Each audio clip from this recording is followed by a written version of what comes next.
नमस्कार। बहस के नंबर 1 शो ताल ठोक के में आपका बहुत बहुत स्वागत है। मैं हूं आपके साथ अनुराग मुस्कान। जम्मू कश्मीर में नासूर बना आतंकवाद एक बार फिर फन उठाने लगा है। सेना के ऑपरेशन ऑल आउट ने घाटी से दहशतगर्दी का नामो निशान मिटा दिया था, जिससे आतंक के आकाओं की नींद उड़ गई थी। लोकसभा चुनाव में बम्पर वोटिंग ने पाकिस्तान परस्त आतंकवादियों और अलगाववादियों के सपनों को चकनाचूर कर दिया, तो विधानसभा चुनाव की आहट ने आतंक को पालने पोसने वालों की बेचैनी बढ़ा दी, जिससे बौखलाए आतंकी ताबड़तोड़ हमले करके जम्मू कश्मीर में बह रही अमन की बयार और विकास की रफ्तार में रोड़ा अटकाने का मंसूबा बना रहे हैं। टेंशन की बात यह है कि आतंकियों का टारगेट कश्मीर से शिफ्ट होकर अब जम्मू की तरफ दिख रहा है। एक बार जम्मू के डोडा में सेना और आतंकियों की मुठभेड़ में 4 जवान शहीद हुए। बीते 1.5 महीने में आतंकवादियों ने जम्मू क्षेत्र में 7 बड़े हमलों को अंजाम दिया है। आपको मैं विस्तार से अगर बताऊं तो 15 जुलाई को सेना और आतंकियों की हुई मुठभेड़ से पहले 10 जुलाई को ऊधमपुर में आतंकवादियों ने पुलिस चौकी पर फायरिंग की थी। देखिए, मैं आपको सिलसिलेवार तरीके से बता रहा हूं कि कब कब क्या क्या हुआ। 15 जुलाई को सेना और आतंकियों की हुई मुठभेड़ से पहले 10 जुलाई को ऊधमपुर में आतंकवादियों ने पुलिस चौकी पर फायरिंग की थी। 8 जुलाई को कठुआ में सेना की गाड़ी पर ग्रेनेड अटैक हुआ। इसके अलावा 7 जुलाई को राजौरी के मंजाकोट में सैन्य कैंप पर हमला हुआ था। 26 जून की अगर बात करें तो डोडा में ही सुरक्षा बलों ने आतंकवादियों और सेना का एनकाउंटर हुआ था। तो 12 जून को कठुआ में सुरक्षा बल और आतंकियों के बीच मुठभेड़ हुई थी। उससे पहले 9 जून को आतंकवादियों ने रियासी में श्रद्धालुओं की बस पर हमला किया था। डोडा में आतंकवादियों की हिमाकत पर देश में गम है, गुस्सा है, बदले की मांग उठ रही है। हम आपको रिपोर्ट दिखाएं उससे पहले बताते हैं कि हमारे साथ मेहमान जुड़ चुके हैं। हमारे साथ तनवीर अहमद तांत्रे हैं, पीडीपी से आरती टिक्कू हैं, वरिष्ठ पत्रकार और राजनीतिक विश्लेषक संगीत रागी हमारे साथ हैं। इसके अलावा भी हमारे साथ मेहमान होंगे, हम इस पर डिबेट करेंगे। लेकिन इस मसले पर अब सियासी मुठभेड़ भी जारी है। लोकसभा में विपक्ष के नेता और कांग्रेस सांसद राहुल गांधी ने इसे लेकर केंद्र सरकार पर सवाल उठाए हैं और आरोप लगाया है कि बीजेपी गलत नीतियों का खमियाजा जो है वो जवान और उसके परिवार वाले भुगत रहे हैं। तो एमआईएम सुप्रीमो असदुद्दीन ओवैसी ने सवाल उठाया कि 370 हटने के बाद भी जम्मू कश्मीर में शांति क्यों नहीं है। बीजेपी ने विपक्ष के हमले का जवाब दिया है, कहा है कि घाटी से आतंक का नामो निशान मिटाकर रहेंगे, लेकिन उस पर विपक्ष ने सवाल खड़े किए हैं। अब हम आपको बताते हैं कि आज की बहस आखिर क्यों हो रही है। देखिए ये रिपोर्ट।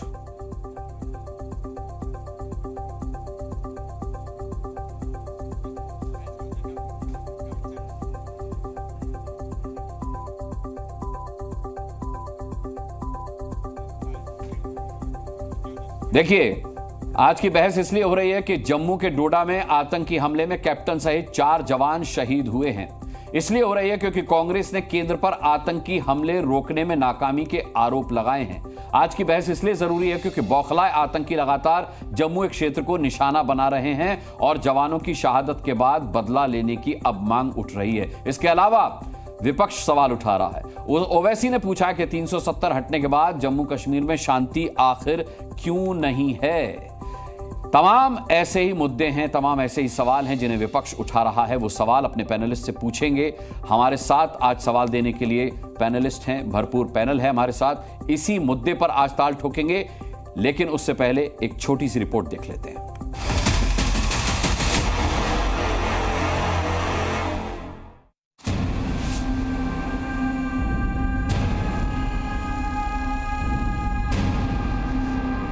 देश के लिए कुछ किया उसने, है ना, तो देश के लिए तो कुछ किया हुआ तो घर से होता ही है। हम तो दूर गए ना काफ़ी, इसके लिए भी हो सकता है। पिछले 32 मंथ्स में, खासकर जब से ये डीजी साहब आए हैं, सबसे ज्यादा कैजुअलिटीज बॉर्डर पे कौन है? मिलिटेंट आया तो उसको रोकना किसकी जिम्मेवारी है? वो रीजनल पार्टीज की है क्या? डोडा में जो हुआ है ये तो एलओसी से बहुत दूर है, तो इसलिए बहुत तशवीशनाक और डेंजरस बात है ये। लेकिन 370 के बाद सब खत्म हो गया। क्या खत्म हुआ 370 के बाद? जो आतंकी इसमें शामिल हैं उसको छोड़ा नहीं जाएगा। वो बिल में भी होंगे तो तलाश कर उनको मौत के घाट उतारा जाएगा। हम घर में घुस के मारे, क्या हो रहा है फिर ये? तो ये सरासर नाकामी है गवर्नमेंट की। टेररिज्म को कंट्रोल नहीं कर पा रहे। शाम तक या कल तिरंगे में लिपटा शव देखेंगे और जो सीना ठोक ठोक के दिल्ली में बैठ के कहते हैं कि हमने नॉर्मैलिटी बहाल कर दी, हमने ये कर दिया, हमने वो कर दिया, उनको कोई शर्म नहीं आएगी। हम सब दुखित हैं, लेकिन दहशतगर्द बचेंगे नहीं और आगे भी उनकी दुर्गति यही होगी। क्या नरेंद्र मोदी जी की सरकार कमजोर हो गई है या नरेंद्र मोदी जी की सरकार आतंकवाद को सक्षम जवाब देने में अपने आप को असक्षम पा रही है? हम लोगों ने ये नहीं सोचना चाहिए कि सब कुछ शांत है। ये इलाका दोबारा पाकिस्तान इसको इसलिए मैं कहूँगा एक्टिव करने की कोशिश कर रहा है क्योंकि पाकिस्तान को कोई सक्सेस वैली में नहीं मिल रहा है। मुझे लगता है कि जल्द इन लोगों को मार गिराया जाएगा और ये पाकिस्तान की तरफ से कायरतापूर्ण चीज़ें बार बार हो रही हैं।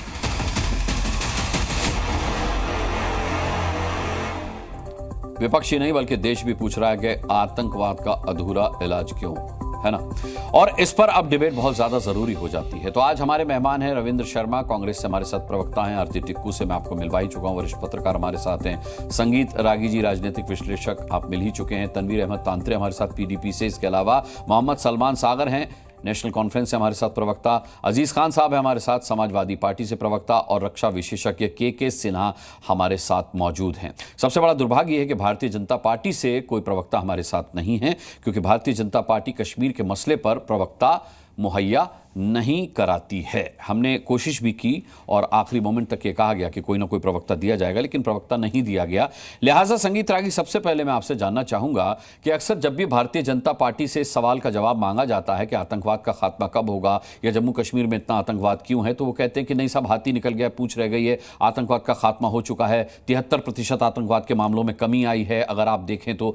लेकिन सवाल ये उठता है कि आतंकवाद जड़ से कब खत्म होगा। विपक्ष सवाल उठा रहा है तो उसे राजनीति क्यों समझा जाता है? हमारे जवान भी लगातार शहीद हो रहे हैं, तो अब ये तस्वीरें दोबारा देखना नहीं चाहता है देश। अनुराग जी, सबसे पहले तो मैं एक बात आपके दर्शकों के लिए बताना चाहता हूं कि कश्मीर के अंदर आतंकवाद एक सामान्य आतंकवाद नहीं है। वहां एक इस्लामिक जिहाद चल रहा था, जिसे भारत की पार्टियों का भी समर्थन रहा है। बड़ी बड़ी पार्टियां जो हमारे, उन्होंने उसको कहीं ना कहीं से परोक्ष रूप से, प्रत्यक्ष रूप से ताकत दी है। और दुनिया में भी कहीं भी आप जाएंगे तो इस प्रकार का आतंकवाद कह दें कि 100% पूरी तरीके से खत्म हो जाएगा, ये कहना तो बड़ा मुश्किल है। आज आप देख रहे हैं कि इजराइल जैसा ताकतवर देश भी जो है वो लड़ रहा है, तो छिटफुट ऐसी घटनाएं होती रहेंगी, इसमें कोई दो राय नहीं है। नहीं, छिटपुट घटना तो मत कहिए, कम से कम 4 जवान शहीद हुए हैं आज ही। संगीत रागी जी, ये छिटपुट घटना तो नहीं है, कम से कम इसको छिटपुट घटना तो नहीं माना जाएगा। एक चीज मैं अपनी बात पूरी खत्म कर लूं, उसके बाद आप जो भी कहना होगा कि मैं आपको उत्तर दूंगा जी। तो पहली बात तो ये जान लीजिए कि कुछ लोग 2-3 प्रश्न आए हैं कि क्या सामान्य हुआ है। हमने देखा है, वोटिंग बिहेवियर देखा है, क्या सामान्य हुआ है। यही पीडीपी और नेशनल कॉन्फ्रेंस की पार्टी कहती थी कि कश्मीर में तिरंगा उठाने वाला कोई नहीं मिलेगा। आज जो है वहां पर लोग जाकर के तिरंगा भी उठा रहे हैं, वहां पर भारतीय झंडा भी लहरा रहा है और लाखों लोग एक साथ कश्मीर के लाल चौक पर खड़े हो रहे हैं। एक समय था कि मुरली मनोहर जोशी को वहां सेना के और वायुसेना के विमान में ले जाकर के वहां पर झंडा फहराने के लिए, तिरंगा फहराने, ये कांग्रेस के समय का था। आज जो परिवर्तन हुआ है वो यही परिवर्तन हुआ है कि अब पत्थरबाजी नहीं होती है। घाटी में निश्चित तौर पर बहुत रिलेटिवली शांति है, ये सभी को स्वीकार करता है। जम्मू के अंदर जरूर जो है वो गतिविधियां बढ़ी हैं, और ऐसा नहीं है, 1990 के दशक में भी ये करने की कोशिश की गई थी ताकि दुनिया को ये बताया जाए कि कश्मीर की घाटी ही सिर्फ लहूलुहान नहीं है, जम्मू के अंदर भी इस प्रकार की घटनाएं हैं और इस प्रकार का विद्रोह जो है इंडियन स्टेट के खिलाफ है। ये लड़ाई, ध्यान रखिएगा, भारतीय जनता पार्टी के खिलाफ नहीं है, ये लड़ाई इंडियन स्टेट के खिलाफ वहां पर होती है कश्मीर में। और जिसे मुफ्ती मोहम्मद सईद की पार्टी और नेशनल कॉन्फ्रेंस की पार्टी दोनों कहीं ना कहीं भारतीय राज्य को ब्लैकमेल और बार्गेन करने के लिए इसका प्रयोग करते रहे हैं। तो ये चीजें निश्चित तौर पर ये थोड़ा सा दुखदाई है। और ये चीज ध्यान रखिएगा, 2021 के अंदर जो समझौता हुआ है सीमा पर शांति बहाली का, मुझे लगता है कि पाकिस्तान इसको तोड़ रहा है और भारत की सरकार के इसको कड़े तरीके से इसका मुकाबला करना चाहिए। उनकी बातों में नहीं आना चाहिए, उनकी बातें नहीं माननी चाहिए। इस दरमियान जो है वो 2 साल 3 साल को उन्होंने जो टेररिस्ट कैंप थे फिर से खड़ा करने की कोशिश की है और सीमा पार से आतंकवाद को फिर से प्रायोजित करने की कोशिश की है।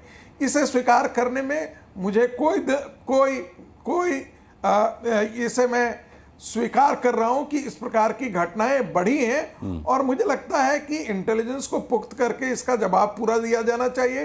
जैसे घाटी के अंदर सर्च ऑपरेशन हो रहा है, यहां भी मुस्लिम बहुल इलाके में खासकर आप देखेंगे कि वहां उन इलाकों पर ऐसी घटनाएं हो रही हैं जो रिलेटिवली बहुत शांत है, जंगली इलाका है, जहां पर छुप करके वो टेररिस्ट अटैक कर रहे हैं। ये चीजें जो हैं वह संभव है जब तक आप पूरे हर घर की, मैं तो शुरू से कहता हूं कि मुश्किल से 6000 बस्तियां हैं, ठीक है, उन 6000 बस्तियों में सर्च ऑपरेशन कर करके उनके जितने आम से कन्फिस्केट करें और जो लोग इसकी सहायता कर रहे हैं, किसी भी तरीके से सहायता कर रहे हैं, उन पर आप शिकंजा कसिए। ठीक है संगीत रागी। तनवीर अहमद तांत्रे जी, साफ तौर पर आपने संगीत रागी को सुना, उन्होंने कहा कि घाटी आज उसी का खमियाजा उठा रही है जो मुफ्ती मोहम्मद सईद ने किया, जो उमर अब्दुल्ला ने किया। जिस तरीके से आतंकवाद को लेकर के ब्लैकमेलिंग पॉलिसी रही है इन दोनों ही पार्टियों की, आज जम्मू और कश्मीर उसी में सुलग रहा है और आपकी बौखलाहट भी उसी वजह से ज्यादा है, उनका साफ तौर पर कहना है। देखिए, सबसे पहले तो मैं एक ही बात कहना चाहूंगा, ये जो अटैक्स आज दिन ब दिन जो है इन अटैक्स में बढ़ोतरी हो रही है, हमारे इंडियन आर्मी के जवान जो है शहीद हो रहे हैं। सबसे पहले तो संगीत साहब जो हमारे साथ जुड़े हुए हैं, इन्होंने तो कहा ये छोटे मोटे अटैक्स हैं। इनके मतलब ये नेशनल चैनल पर ये बताना चाहते हैं कि हमारे आर्मी के जवान जो हैं, चाहे उसमें आज जो अटैक हुआ डोडा के अंदर हुआ जिसमें हमारे 4 जवान शहीद हुए, ये बताना चाहते हैं कि ये बहुत कम संख्या है, यहाँ पर बहुत ज्यादा होना चाहिए था। सबसे पहले इसकी कड़े अल्फाजों में हम मुजम्मत करते हैं और उन शहीदों के दर्द के साथ हम खड़े हैं और इसकी परजोर ये अपील करते हैं सरकार से कि मेहरबानी करके मोदी जी अब जागिए, थोड़ा सा जागिए। आपने कहा था 370-35 से हटाने के बाद जो है वो आतंकवाद का सफाया किया जाएगा। आपने कहा था कि नोटबंदी बंद करने के बाद जो है आतंकवाद की कमर तोड़ी जाएगी, लेकिन ना कमर टूटी है यहाँ पर, ना 370 को जब आतंकवाद से जोड़ा गया यहाँ पर, उसके बाद भी यहाँ पर जिन जगहों पर हमने कभी सोचा भी नहीं था कि यहाँ पर अटैक्स होंगे, वहां पर जो है अटैक्स हो रहे हैं। और साथ में जब सवाल आज की डेट में पीडीपी, नेशनल कॉन्फ्रेंस और कांग्रेस से पूछा जाता है, बड़ा अफसोस होता है कि नेशनल चैनल्स पर बैठकर भी ये भाजपा की गुलामी करने वाले लोग, आज इनके अंदर इतनी सी हिम्मत नहीं है कि ये भाजपा से सवाल पूछें, कहें कि भाजपा इक्तदार में है, भाजपा को यहाँ पर जो है सारे जम्मू कश्मीर के रिमोट्स देखे आप भाजपा के हाथ में है। लेकिन सवाल आज भी जो है वो पीडीपी से पूछा जाता है, नेशनल कॉन्फ्रेंस से पूछा जाता है, कांग्रेस से पूछा जाता है। हम आज भी यही रोना रो रहे हैं कि ये लोग कब जाकर जो है वो भारतीय जनता पार्टी से सवाल पूछेंगे।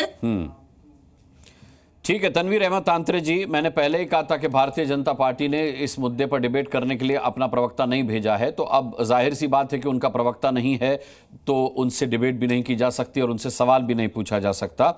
लेकिन हमारे साथ मोहम्मद सलमान सागर साहब भी, एक रिएक्शन मैं आपका भी लेना चाहूँगा मोहम्मद सलमान सागर, क्योंकि संगीत रागी जी ने दोनों ही पार्टियों का नाम लिया जो आतंकवाद के नाम पर देश को ब्लैकमेल करती थी। उन्होंने साफ तौर पर कहा कि आतंकवाद को पोषित करने की पॉलिसी रही है। सेपरेटिस्ट्स को जिस तरीके से आप लोग चाय पानी पिलाते थे, आज उसी का खमियाजा देश भुगत रहा है। हालांकि भारतीय जनता पार्टी के सत्ता में आने के बाद बहुत कमी आई है आतंकवाद के मुद्दे पर, ऐसा उनका मानना है।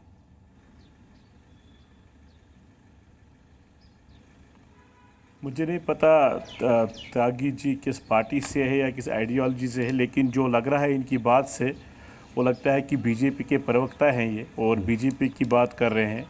अब बीजेपी वालों में इतनी हिम्मत नहीं रही कि वो सामने से नाम से अपने प्रवक्ता को यहाँ भेजे, क्योंकि इन बातों का कोई जवाब नहीं है, इन शहादतों का, इन कुर्बानियों का उनके पास कोई जवाब नहीं है।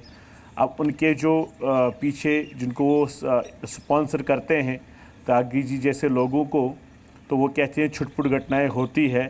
4-5 घरों में शहादत हुई है, आज 5 घरों के जवान मारे गए हैं और इसको एक छोटी सी बात कह रहे हैं। तो ये आप समझ सकते हैं कि बीजेपी और उनके जो सहयोगी है, जो उनकी सोच रखने वाले लोग हैं, वो इन जानों की कितनी कीमत रखते हैं। लेकिन हम देख रहे हैं पिछले कोई 2 या 2.5 साल में कोई 50 के करीब जवान मारे गए हैं, जिसमें कहीं बड़े अफसर भी हैं और कुछ और यहाँ जो लोकल पुलिस के जवान हैं हमारे, वो शहीद किए गए हैं। ये जो बड़े बड़े दावे किए जाते हैं, जो हम सब कहते हैं, चाहे वो कांग्रेस हो, पीडीपी हो या और कोई जमात हो, जो हम रीजनल पार्टीज़ कहते हैं या कांग्रेस नेशनल पार्टी होके कहती है, जो ये दावे बड़े बुलंद दावे करते थे कि 370 ख़त्म होने के बाद या सब ठीक हो गया है या होगा, वो उन दावों का क्या हो गया? जो कहते थे अब लाखों टूरिस्ट आने लगे हैं, अब यहाँ कोई बात नहीं है, कश्मीर इफेक्टेड था। लेकिन कश्मीर तो छोड़िए, यहाँ तो आए दिन एनकाउंटर होते हैं। ख़ास तौर पे 9 जून के बाद जब शिवखोरी में एक यात्री बस पे अटैक हो गया और 7 यात्री मारे गए, उसके बाद से सिलसिला रुक नहीं रहा है। और प्रॉब्लम ये है, मुद्दा ये है कि ये सब अटैक जम्मू में हो रहे हैं, जो हिस्सा पीसफुल माना जा रहा था आज तक। जम्मू के 10 ज़िलों में, आउट ऑफ दोज 10 डिस्ट्रिक्ट्स इन जम्मू, 8 ज़िलों में हर जगह कहीं ना कहीं आतंकवादी घटना हुई है और कहीं न कहीं जवान मारे गए हैं। जी। तो हम आज बीजेपी से या उनके सहयोगी जो भी इन पैनल्स पे बोलते हैं उनके बिहार पे, उनसे पूछना चाहते हैं, अब जो बचा कुचा था, बाकी तो आप ठीक कर नहीं पाए, कश्मीर में आप इलेक्शन कर नहीं पाते हैं, आप यहाँ लोगों का सेंटिमेंट देख रहे हैं, क्योंकि आपको बीजेपी ने अपने अपने कैंडिडेट खड़े नहीं किए, क्योंकि उनकी जमानतें जब्त होगी जो उन्होंने यहाँ कैंडिडेट खड़े किए थे। आप जम्मू कश्मीर में इलेक्शन इसलिए नहीं कर रहे, आपको पता है जम्मू में भी आपकी असेंबली का क्या हाल होने वाला है जब इलेक्शन होने वाले होंगे। ठीक है। लेकिन आपके जो दावे हैं, जो बुलंदबाग दावे आए दिन करते हैं आप, मिलिटेंसी खत्म होगी, 2 मिलिटेंट रहे, 10 मिलिटेंट रहे, आप ये झूठे दावे कब तक करते रहेंगे? और आखिर में मैं अभी इस डिबेट पे ये अभी कहना चाहूँगा, जब तक मुझे दोबारा आप मौका देंगे, ये जो ये कह रहे हैं मिलिटेंसी खत्म होगी, फॉरेन मिलिटेंट से जितने भी अभी मिलिटेंट्स मारे जा रहे हैं, आपने रिसेंटली देखा कुलगाम एनकाउंटर में जो ऑफिशियल रिपोर्ट्स थी, जो 6 मिलिटेंट मारे गए, वो सारे 2020, 21, 22, 23 और 24 के अपॉइंटीज थे, जो बिल्कुल यंगस्टर्स थे। तो ये जो आपका आइडिया है कि 370 और 5 अगस्त 2019 के बाद ख़त्म हो गया, एक सोच ख़त्म होगी, वैसा कुछ नहीं है। आपका पॉलिसी फेलियर है, आपका पॉलिसी पैरालिसिस है, आप सही तरीके से चीज़ों को देख नहीं पा रहे हैं। जो नेशनलिस्ट फोर्सेस है, जिनकी अभी ये त्यागी जी बात कर रहे थे, मुझे नहीं पता ये किस ऑर्गेनाइजेशन से, इनका क्या स्टेटस है, ये क्या आइडियोलॉजी से है, जिनकी ये बात कर रहे हैं, नेशनल कॉन्फ्रेंस कर रहे हैं बात, ये पीडीपी की बात कर रहे हैं, कांग्रेस की बात। मैं आरती टिक्कू, अब सवाल यह है कि संगीत रागी के बाद मैं जिन जिन मेहमानों पर भी गया, सबने संगीत रागी जी के उस स्टेटमेंट को कोट किया जिसमें उन्होंने कहा था कि छोटी मोटी आतंकवाद की घटनाओं को रोका नहीं जा सकता, ये होती रही हैं और आगे भी इन्हें प्रिडिक्ट नहीं किया जा सकता कि ये जड़ से खत्म हो पाएंगी। आरती टिक्कू, क्या जो आतंकी घटनाएं पिछले 78 दिनों में हुई हैं, क्या वो छोटी मोटी आतंकी घटनाएं हैं? अनुराग, बिल्कुल नहीं, ये छोटी मोटी घटनाएं नहीं हैं। इनफैक्ट ये अलार्मिंग है इंडियन स्टेट के लिए, और मुझे लगता है ये एक ऐसा विषय है जिस पे वाकई राजनीति नहीं होनी चाहिए, क्योंकि सिंपल सी बात है कि ये पाकिस्तान स्पॉन्सर्ड टेररिज्म है, आतंकवाद है, जिहाद है, ये पाकिस्तान स्पॉन्सर कर रहा है। और किसी को भी इसमें आपत्ति हो रही हो कि पाकिस्तान के खिलाफ एक शब्द ना बोले और सिर्फ भारत सरकार के खिलाफ बोले, तो मुझे लगता है कि उनकी राजनीति में प्रॉब्लम है, उनकी समझ में प्रॉब्लम है, उनमें इतनी हिम्मत ही नहीं है कि पाकिस्तान आर्मी के जो जनरल है असीम मुनीर, जो वैसे ही बहुत फ्रस्ट्रेटेड है, उन्होंने देखिए पाकिस्तान में अपना लोकतंत्र तो वहाँ चला ही नहीं पाए आज तक 75 साल में, और असीम मुनीर जो है अब आज की डेट में इमरान खान की पार्टी को भी बैन कर रहे हैं, और वो फ्रस्ट्रेटेड है कि भारत सरकार ने ना सिर्फ लोकतंत्र कश्मीर में खड़ा करके दिखाया, ना कि सिर्फ जो स्टोन पेल्टिंग, राइटिंग, हम जो बच्चे जिहाद की तरफ जा रहे थे, जो बच्चे आतंक की तरफ जा रहे थे, उस सारा जो नेटवर्क था उसको डिसमेंटल किया कश्मीर में। उस फ्रस्ट्रेशन की वजह से जो उन्होंने जम्मू में फोकस किया है पिछले कई महीनों से, हम लगातार देख रहे हैं इन्फिल्ट्रेशन हुई, हम लगातार देख रहे हैं कि अटैक्स हो रहे हैं हमारे जवानों पे, हमारी पुलिस पे, और उस पुलिस में मुसलमान भी है, हिंदू भी है, उस आर्मी में हिंदू भी है, मुसलमान भी है। तो ये देश की बात है, देश के जवानों की बात है, देश के सभी समुदायों की बात है। तो ये किसी को भी अगर आपत्ति हो रही है ये कहने में कि ये पाकिस्तान जो आतंक फैला रहा है जम्मू में, इसकी निंदा करने में तकलीफ हो रही, तो मुझे लगता है उनको अपने आप पे थोड़ा सा ध्यान देना चाहिए कि वो किस तरह की राजनीति करें। दूसरी बात कि ये जो लगातार जम्मू में ये हो रहा है, और हमने देखा कि कश्मीर का ग्राफ जो आतंक का है वो एक डाउनवर्ड स्लोप पे है, इसमें कोई भी शक नहीं है। जिस तरह से कश्मीर में हमने पिछले 5 साल में बाय एंड लार्ज हमने शांति देखी, और हमने पिछले 5 साल में बाय एंड लार्ज जो देख रहे हैं कि जम्मू धीरे धीरे धीरे करके वहां आतंक बढ़ रहा है। ये इसके पीछे एक स्ट्रैटेजी साफ नजर आ रही है कि पाकिस्तान जम्मू के अपर रीचेस जो पहाड़ी इलाके हैं उनमें जो जियोग्राफिकल एडवांटेज है छुपने की, हाइड आउट्स की, और जिस तरह से बहुत ही कम बेशक ये आतंकी हो, लेकिन इनका जो अटैक है, अटैक का जो ऑप्टिक है, अटैक में जो 4 जवान शहीद हो रहे हैं, तो वो ये दिखा रहा है कि पाकिस्तान बहुत ही फ्रस्ट्रेटेड है और बहुत उत्सुक है कि भारत के साथ जंग करे। और मुझे लगता है इसमें असीम मुनीर जो है उनकी बहुत ख्वाहिश होगी कि अपनी पोजीशन उनकी बहुत कमज़ोर है। वहाँ पे आप देखिए कि इमरान खान के पीछे कितनी जनता खड़ी हो गई थी, लेकिन असीम मुनीर जो है उन्होंने उनको जेल में रखा, और उस कारण से वह अपनी पोजीशन मजबूत करने के लिए जम्मू में ये लगातार आतंकी हमले करवा रहे हैं ताकि भारत के साथ कोई जंग। ठीक है आरती जी, मैं लौटूंगा आपके पास। डॉक्टर अजीज खान हमारे साथ हैं। डॉक्टर अजीज खान, आरती टिक्कू का कहना है कि विपक्ष जब भी सवाल उठाता है भारतीय जनता पार्टी पर, एनडीए की सरकार पर, तो उस पर राजनीति करने का आरोप इसलिए लगाया जाता है क्योंकि सवाल आप सिर्फ भारत की सरकार पर उठाते हैं, सवाल आप सिर्फ एनडीए पर उठाते हैं, आप पाकिस्तान का नाम नहीं लेते। देखिए अनुराग भाई, बहुत स्पष्ट है कौन सवाल नहीं उठाता और कौन सवाल, किसको सवाल नहीं उठाना चाहिए। एक बात आप जान लीजिए, आप शासन सत्ता में बैठे हैं, बड़े बड़े दावे किए थे, वायदे किए थे, क्या वो वायदे की हवा नहीं निकल गई? आपके सारे दावे झूठे नहीं साबित हो गए? आपने यहां तक कि जब नोटबंदी की थी अनुराग भाई, उस वक्त भी कहा था कि आतंकवादियों का कमर टूट जाएगा। याद है आपको वो स्टेटमेंट?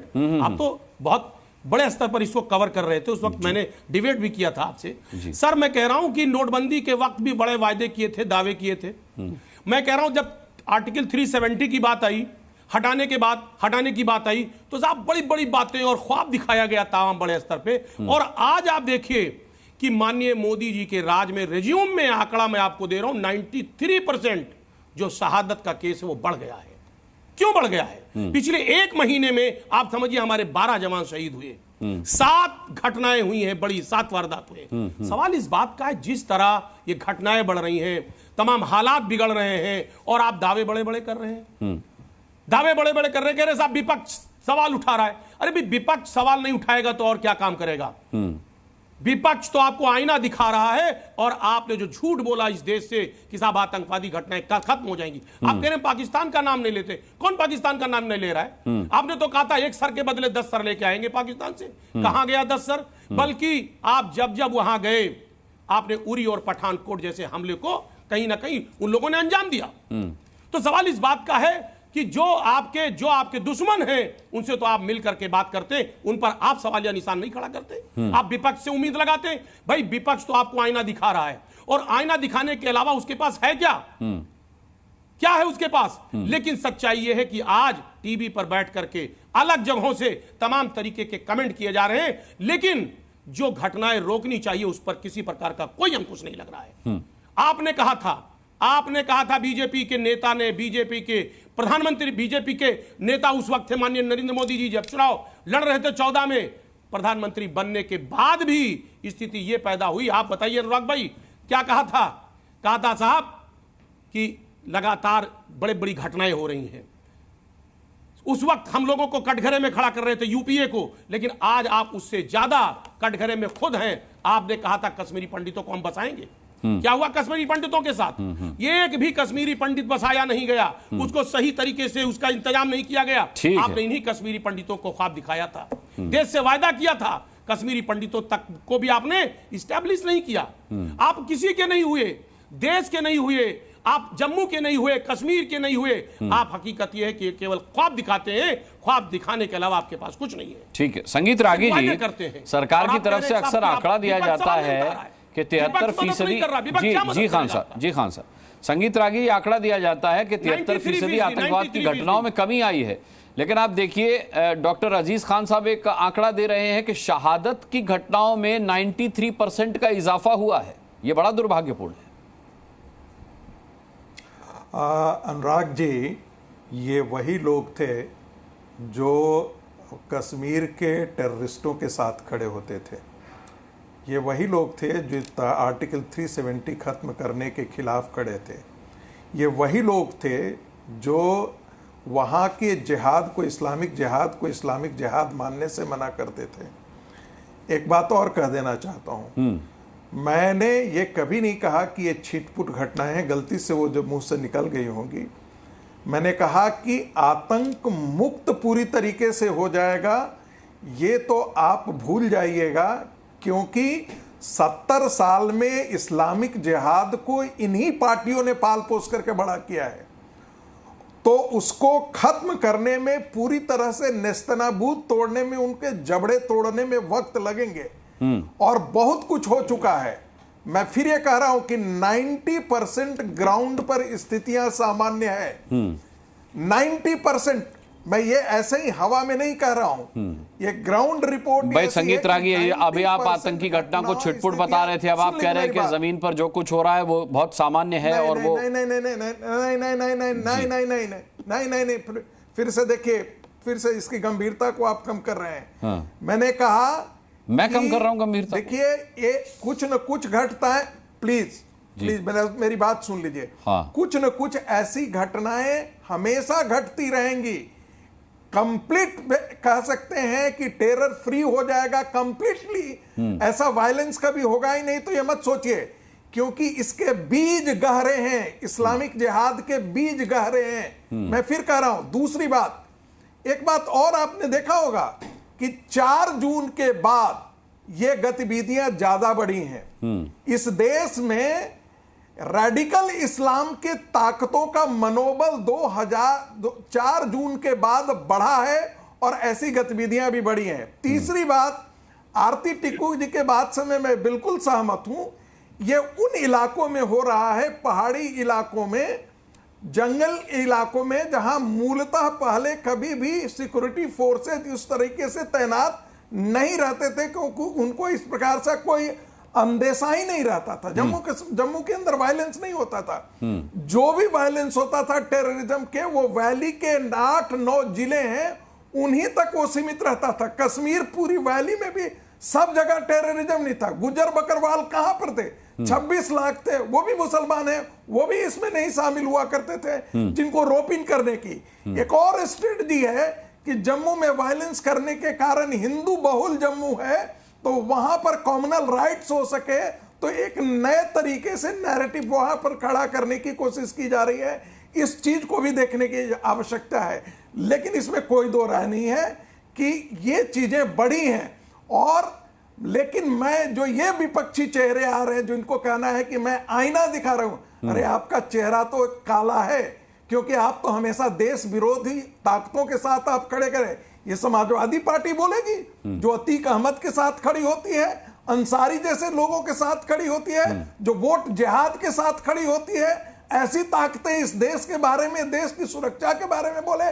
यही मुलायम सिंह थे जिन्होंने कहा बोफर्स की फाइल हमने गायब कर दी थी। ऐसी ताकतें इस देश की रक्षा करेगी क्या? ऐसी ताकतें इस देश को सुरक्षा दे पाएंगी क्या? 370 तो खत्म करने की कुवत किसी में नहीं थी। ये तो सिर्फ नरेंद्र मोदी की हैसियत थी और अमित शाह की, जिसने तय करके दिया कि 370 हम खत्म करेंगे। और ये पीडीपी क्या कहती थी, घाटी में भारत का तिरंगा ढोने वाला कोई नहीं मिलेगा। यही उमर अब्दुल्ला और इनके पिता नेशनल कॉन्फ्रेंस क्या कहते थे, एक से एक धमकी दिया करते थे। आज वो सारे धमकी खत्म हो चुके हैं। आज उनको अपनी हैसियत और उनकी अपनी जमीन पता लग चुकी है। ठीक, तो ये यकीन मानिए आने वाले दिनों में भी भारत सरकार इसका मुंह तोड़ जाए।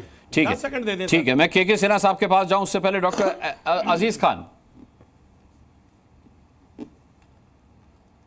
देखिए सर, ये बातें तो बहुत बड़ी बड़ी करते हैं, लेकिन सच्चाई क्या, जमीनी हकीकत पे जरा जाएं आप, कि ये वही लोग हैं कि सेना पर इन्होंने एफआईआर किया और जो पत्थर मारने वाले लोग थे उनको रिहा किया। ये वो लोग हैं। ये मेरे ख्याल से इस पे कुछ बताने की जरूरत नहीं है। ये समाजवादी पार्टी की बात कर रहे हैं। ये वही लोग हैं, पीडीपी की बात, अभी पीडीपी के नेता बैठे हुए हैं। पीडीपी मौका पड़ने पर ये पीडीपी से भी हाथ मिलाए इन्होंने। कहते थे साहब कि वो अफजल गुरु को शहीद मानती है पीडीपी, ये उनसे हाथ मिलाए। कोई कैरेक्टर नहीं है अनुराग भाई, कोई कैरेक्टर नहीं है, सिर्फ बड़ी बड़ी बातें और झूठे दावे और वायदे, इसके अलावा कुछ नहीं है। हकीकत यह है कि दावे और वायदे से कुछ नहीं होता। आपको जनता ने वोट दिया था कि देश सुरक्षित रहेगा, और आज बड़ी बड़ी वारदात हो रही है, उसको रोकने में आप असक्षम हैं। घटनाएं बढ़ गई, आपने कहा था घट जाएंगी, और घटनाएं बढ़ गई हैं लगातार। इसके लिए जिम्मेदार आप हैं और आपको जिम्मेदारी लेनी पड़ेगी, क्योंकि आप फेल्योर हैं, और जो फेल्योर होता है उसको जिम्मेदारी लेना पड़ता है। अनुराग भाई, ठीक है। के सिन्हा साहब हमारे साथ हैं। के सिन्हा साहब, राजनीति से इतर, आरोप प्रत्यारोप से इतर, आप क्योंकि रक्षा विशेषज्ञ रहे हैं, जम्मू कश्मीर पर आपकी खास नज़र रही है, आपकी रिसर्च रही है, मैं आपसे जानना चाहूँगा कि बेशक 78 दिनों में 11 आतंकी हमले हुए हैं और ये एक बहुत बड़ी संख्या है, हमने कई जवानों को दुर्भाग्यपूर्ण तरीके से खोया भी है, उनकी शहादत भी हुई है, लेकिन किसके दावे को सच माना जाए सर, जो इस बात की चिंता कर रहे हैं कि आतंकी हमले क्यों हो रहे हैं, या उनके दावों को जो ये कह रहे हैं कि आतंकी हमले अब पहले की अपेक्षा कम हो रहे हैं? हकीकत ये कि आतंकी हमले हो रहे हैं अब भी। अनुराग सर, जय हिंद।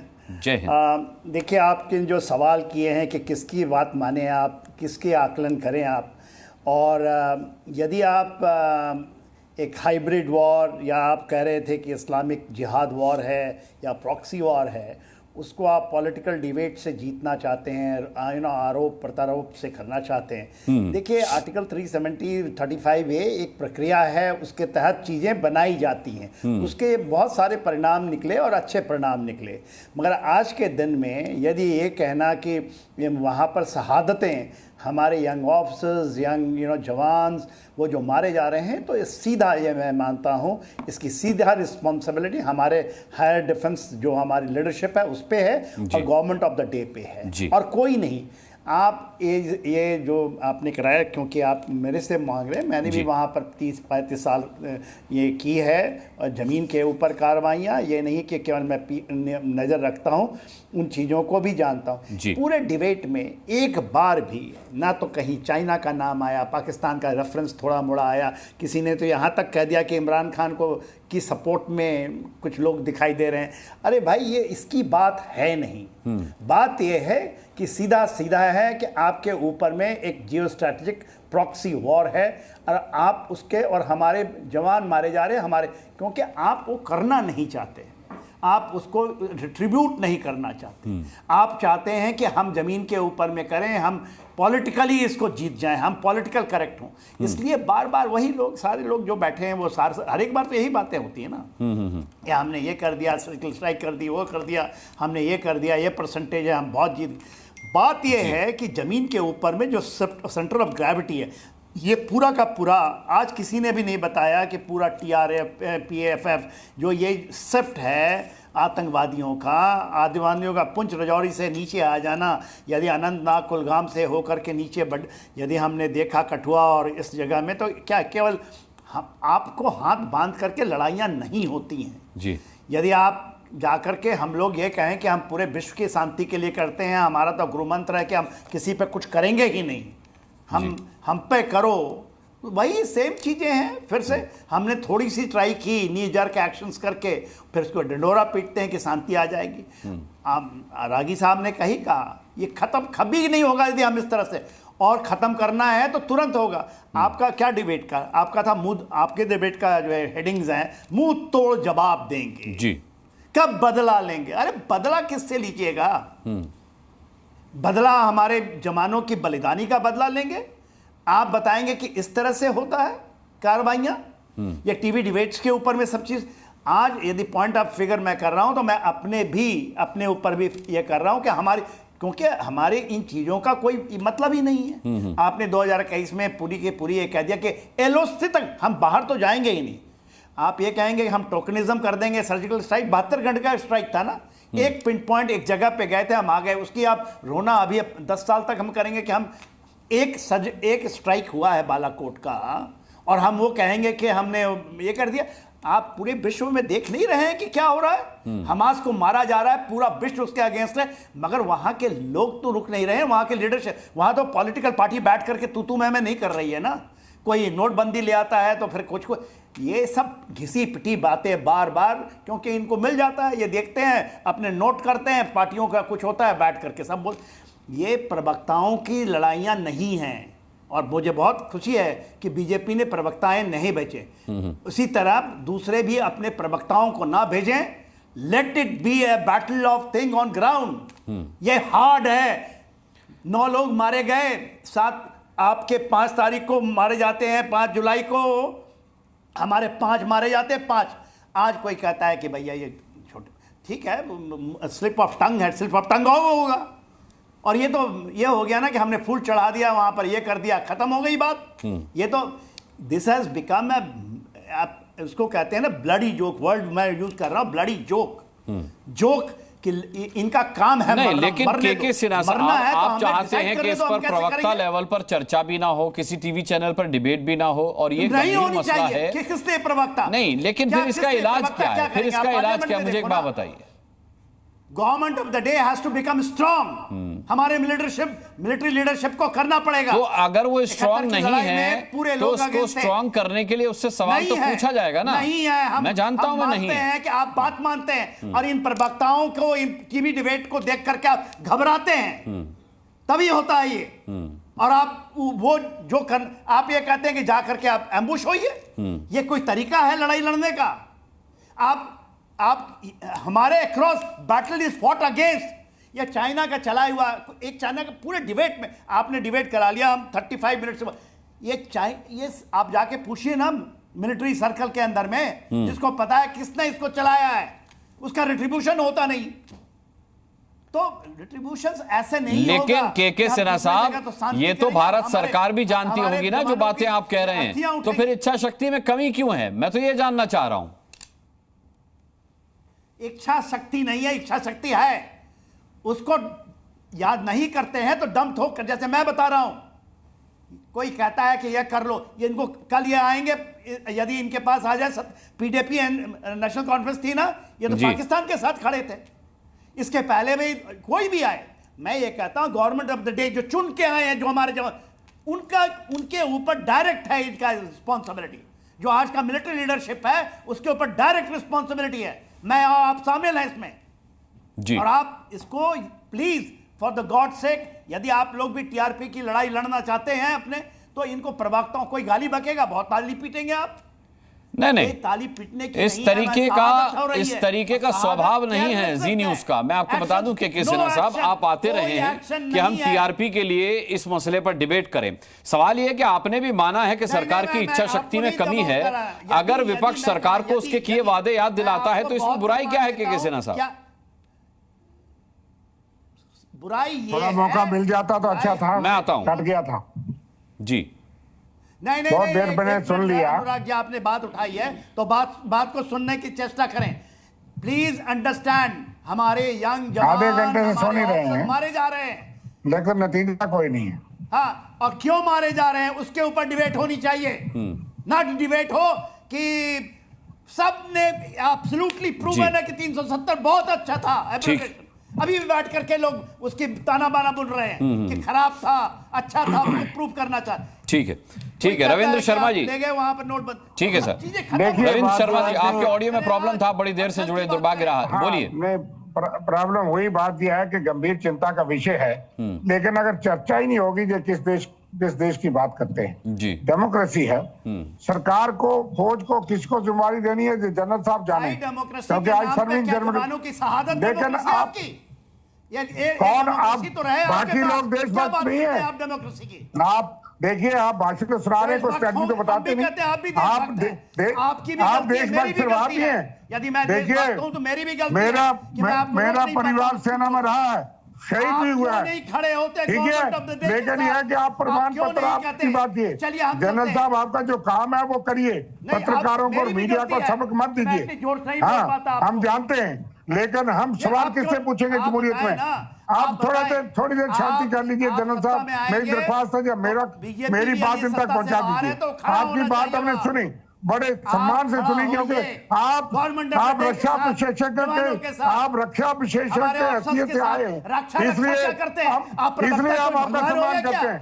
सिन्हा साहब सुन लीजिए, बहुत देर के बाद रविंद्र जी जुड़े हैं, उनको सुन लीजिए, फिर आप बोल लीजिएगा। साहब आप सुनिए, देखिए, हम आपका सम्मान करते हैं क्योंकि आप सेना से हैं, लेकिन इसका मतलब ये नहीं है क्या बात करते हैं आप, या कितने लोग शहीद हुए, ये क्या आप हमें मत सिखाइए, ठीक है जनरल साहब, आपने काम अच्छा किया होगा, लेकिन आज भी लोग बैठे हैं। अनुराग जी, जहाँ तक उनसे दरख्वास्त कीजिए, जो आपके चैनल पे डिबेट में विश्वास नहीं करते, ये जब आप फौज में थे तो आपने किया होगा अच्छा काम, लेकिन आप खामोश रहिए और सुनिए कि लोग मर रहे हैं, शहीद हो रहे हैं, और यहाँ लोग करके आकर फिलॉसफी बताएंगे, ये कैसी डिबेट है? आप खामोशी रखिए, थोड़ा धीरे रखिए, आप छोड़िए।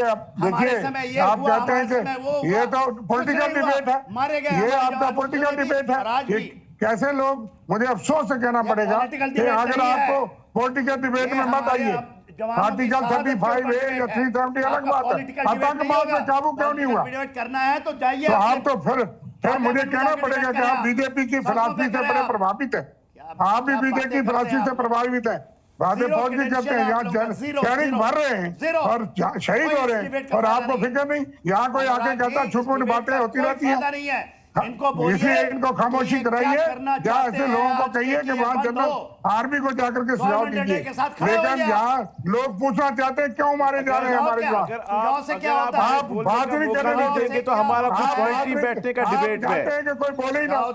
और यह अनुराग जी, ठीक है अनुराग जी, अगर हमें खाली यही का सुनना, हमें फिर डिबेट में बैठना पॉइंट ही बनता है। मैं आता हूँ आपके पास, कौन जवाब देगा? अनुराग जी, ये कमेंट्री जो है देते रहेंगे। ठीक है, मोहम्मद सलमान सागर कुछ जोड़ना चाह रहे हैं, मोहम्मद सलमान सागर साहब। देखिए, मैं एक बात कहना चाहूंगा कि इतनी बात बातें हुई हैं, उसका जवाब अनुराग जी देखिए, ये जो पहले जो ये मुझे बताइए जो ये बोल रहे थे पैनलिस्ट, जो बीजेपी के बिहाफ पे बोल रहे थे, ठीक है रविंद्र जी, एक मिनट रुक जाइए, सागर साहब को बोल रहे थे, और मुझे पे कालक लगने की बातें बोल रहे थे, तो अपनी बात की, वो तो कहते हैं मैं रक्षक विशेषज्ञ हूँ, आज जनरल बैठे वो नाराज है क्या?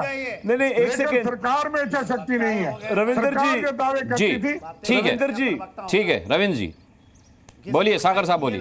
मिल जाता है, डेली डिबेट ही होती है ऐसे ही।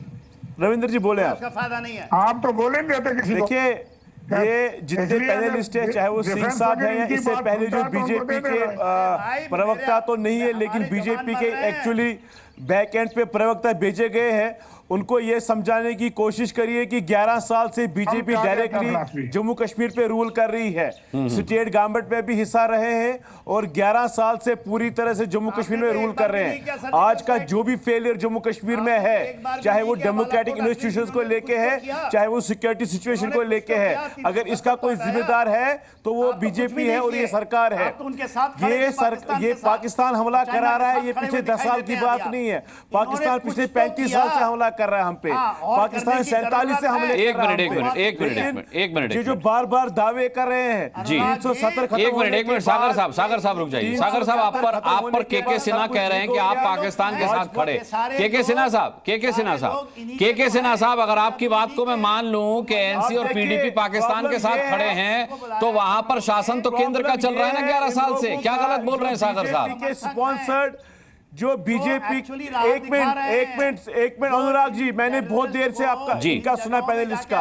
प्रॉब्लम ये है इनका, ये जो जितने भी लोग हमारे यहाँ पैनलिस्ट बैठे होते हैं जो बीजेपी स्पॉन्सर्ड पैनलिस्ट है, इनको ये नहीं पता कश्मीर में रह के नेशनल कॉन्फ्रेंस जैसी पार्टी ने कितनी कुर्बानियां दी है, हमारे लोग कितने मारे गए हैं, तिरंगा फैलाने के लिए हमारे लोग मारे गए हैं। जहां आर्मी का जवान मारा गया, सिपाही मारा गया, कश्मीर पुलिस का, वही नेशनल कॉन्फ्रेंस का मिनिस्टर मारा गया, नेशनल कॉन्फ्रेंस का एमएलए मारा गया, नेशनल कॉन्फ्रेंस का वर्कर मारा गया। तो हमें इनसे लेसन लेने की जरूरत नहीं है। हमें नेशनलिज्म का, हमें भारतीय होने का सर्टिफिकेट ऐसे लोगों से लेने की जरूरत नहीं है। जो त्यागी जी बोल रहे थे, ये तो पेड लोग हैं, इनको पैसे मिलते हैं प्रोग्राम्स में आने के, लेकिन इनको हिस्ट्री का नहीं पता है। जो कुर्बानियां हमने यहाँ मुल्क के लिए दी है उसकी कोई मिसाल दूसरी नहीं है। लेकिन ये बात इतनी ही इंपॉर्टेंट है, 11 साल से जो तबाही यहाँ हो रही है, 2014 के बाद डेमोक्रेसी का नामो निशान नहीं है यहाँ। 2014 के बाद जो यहाँ फौजी मारे जा रहे हैं, 2014 के बाद जो सिविलियन किलिंग्स हुई है, उसकी जिम्मेदार यहाँ की सरकारें बराबर है, चाहे वो बीजेपी थी, चाहे उनके पार्टनर अलायंस पीडीपी थी, या आज की डेट में डायरेक्टली सेंट्रल रूल है जो एमएचए कर रही है, जो यहाँ के एलजी साहब है, या इससे पहले और गवर्नर्स थे। और ये बात भी मत भूलिए, यहाँ के फॉर्मर गवर्नर सत्यपाल मलिक ने क्या बातें की पुलवामा अटैक को लेके। इसलिए जिनकी जिम्मेदारी है, मैं आज की बात करें ना, साहब की एक बात बताएंगे आप मुझे, जिनकी जिम्मेदारी है, जिनकी गलती है, उनको रिस्पांसिबल ठहराइए। आप हमको लेसन मत पढ़ाइए, मत करें साहब, हमको लेसन, आप चार लेसन मत पढ़ाइए। हम यहाँ पे काम कर रहे हैं, ठीक है। नेशनल कॉन्फ्रेंस वो 4 बातें बता सकती है जो आतंकवाद को काबू में करने के लिए की जाएं, और ना के सिन्हा आप बता सकते हैं, क्योंकि सभी का मानना है कि सरकार की इच्छा शक्ति में कमी है और जो कुछ भी करना है वो ये सरकार को ही करना है। मैं बहुत बहुत धन्यवाद करना चाहूंगा सभी पैनलिस्ट का आज की डिबेट में शामिल होने के लिए। हम यही चाहते हैं कि शहादत पर राजनीति नहीं होना चाहिए और आतंकवाद पर सभी को एकजुट रहकर खड़ा रहना चाहिए। सरकार की इच्छा शक्ति में अगर कमी है तो सरकार को अंदर खाने इस पर मंथन करना चाहिए, और जो उसने वादा किया था कि घाटी को आतंकवाद से मुक्त कराएंगे, आतंकवाद का समूल नाश होगा, निस्तो नाबूद कर देंगे, आतंकवाद के लिए यह कहा गया था जो आंख उठाकर देखेगा उसकी आंखें निकाल लेंगे, तो वो वक्त आ गया है। पूरा देश चाहता है वो मंजर देखना जब आतंकवाद के फन को पूरी तरह से कुचल दिया जाए, और यह काम सिर्फ और सिर्फ सरकार को ही करना है, सरकार ही कर सकती है। ताल ठोके में आज शामिल होने के लिए सभी का बहुत बहुत धन्यवाद करना चाहूंगा। आप दर्शकों का भी बहुत बहुत धन्यवाद। कल शाम 5 बजे फिर किसी सवाल पर ठोकेंगे ताल, तब तक के लिए इजाजत दीजिए, नमस्कार। जी न्यूज़।